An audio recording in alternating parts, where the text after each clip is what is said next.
No minul on represseeritud minu mõlemad vanaisad. No minu isapoolne vanaisa oli Otto Joost. Ta oli sõjaväelane, ohvitser, ta oli kapten sidepataljonis ja ta arreteeriti koos teiste ohvitseridega 14. juunil 1941 Petseris.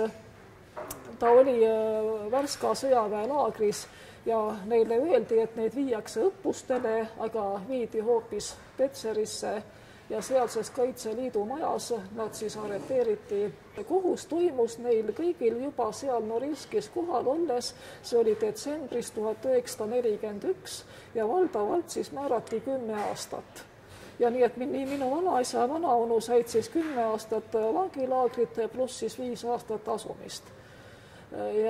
Ja siis oligi, et 51.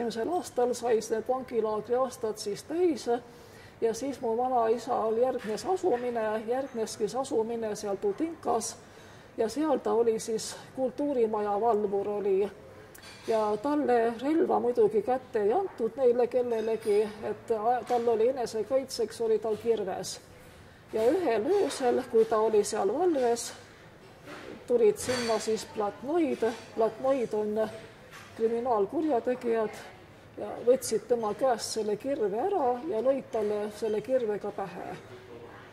Ja see oli küll lausa ime, et ta jäi ellu, talle toimus isegi seal operatsioon, kõik seal tehti seal haiglas ja ta jäi ellu, aga ta jäi invaliidiks, nii et talle kõne oli segane ja siis üks jalg oli nagu halvatud, et ta ühte jalga tõmbas järele niimoodi.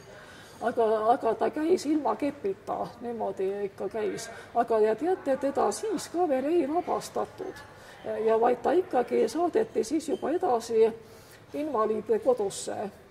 Ja siis, kui jõudis siis kätte 56 aasta, siis ta ei saa ikka see asumise tähtaeg sai täis ja siis lõpuks siis anti talle siis luba kodumaale tagasi pöörduda ja nii, et minu vanaisa pöördus siis koju tagasi ja ta elas siin Tallinnas oma perekonna juures. Me elasime kõik koos ja vanaisa oli ju meie hoidja. Mul on 2 aastat vanem õde ja vanaisa ju tema hoidis meid ja meie lapsed oskasime tema keelt väga hästi. Meie saime kõik aru, mis ta rääkis, sest et ta tõesti kõneles natuke segaselt ja niimoodi võõrastele me tõlkisime.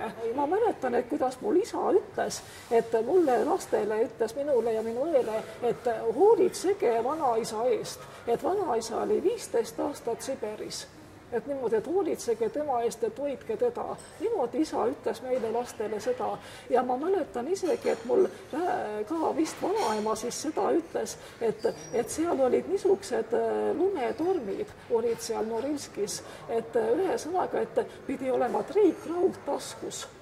Et triikraud tuli panna taskusse, et lumetorm jalust ära ei viiks. Aga teate, lapsele jättis sellise suure sügava mulje. Ühesõnaga, minu enda represseerimine algas siin Tallinnas 1979. Ja see on, teate, ausalt öeldes, ma ütlen, ta on väga delikaatne teema. Tähendab, teate, et sel ajal toimus niisugune asi, nagu ma ütlen ausalt, psühhiaatria kuritarvitamine toimus.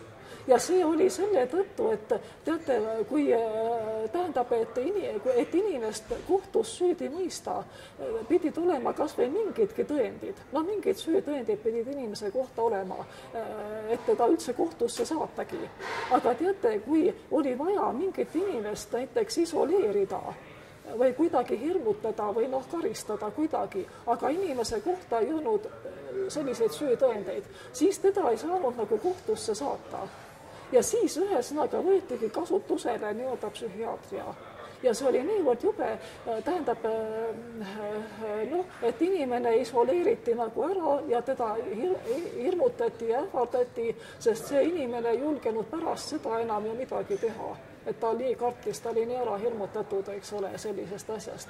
Ja teate, mina olin selle ohver.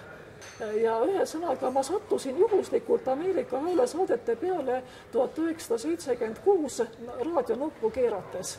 ja ma olin siis 19-aastane ja sellest ajast peale ma hakkasin seda kuulama. Ja teate, et ma rääkisin nagu töökohal. Ma töötasin siis Teaduste Akadeemia teaduslikus raamatukogus. See on praegu Tallinna Ülikooli akadeemiline raamatukogu ja ma töötasin seal ja ma rääkisin sellest töökaaslastele edasi. Ühesõnaga, mida ma sealt raadiost kuulsin ja niimoodi. Ja teate, ja selle tõttu ma hakkasingi arvama seda, et KGB võib minu vastu huvi tunda. Et öeldi niimoodi, et teid pandi järjekorda, vot niimoodi. Teid pandi selle haigla järjekorda, niisugune Tallinna psühhoneuroloogia haigla. Et teid pandi sinna järjekorda. Ma mõtlesin, mida ma teen. Põgeneda ei ole ju kuhugi, välismaale põgeneda, aga see on väga keeruline, võib-olla ei õnnestugi, eks ole. Ja Nõukogude Liidu territooriumil leitakse sind igalt poolt üles. Ma ei läinud kuskile, ma olin oma kodukohas edasi ja siis oligi, järjekord jõudiski minu kätte. Ja muidugi tehti insuliinhüpoglükeemia ravi, niimoodi nimetatigi insuliinhüpoglükeemia ja ta oli niivõrd jube ühe sõnaga, et inimesed surid. Inimesed surid, ei kannatanud seda välja, tegid enesetapu, aga mina jäin ellu, ma jäin selle tõttu ellu, et ma olin sportlane. Ma olen ka praegu sportlane, ma tegelen ja ma olen pikka kasvu ja ma olen tugev ja ma kaalusin rohkem, vot selle tõttu. Ja selle tõttu minule ta nagu nii rängalt ei mõjunud. Nii rängalt see, et mulle organism pidas sellele vastu, sellele asjale. Et ma jäin nagu ellu ja ma olen nagu niimoodi enam-vähem terve nagu normaalne, aga ma kaotasin sellega oma töövõime.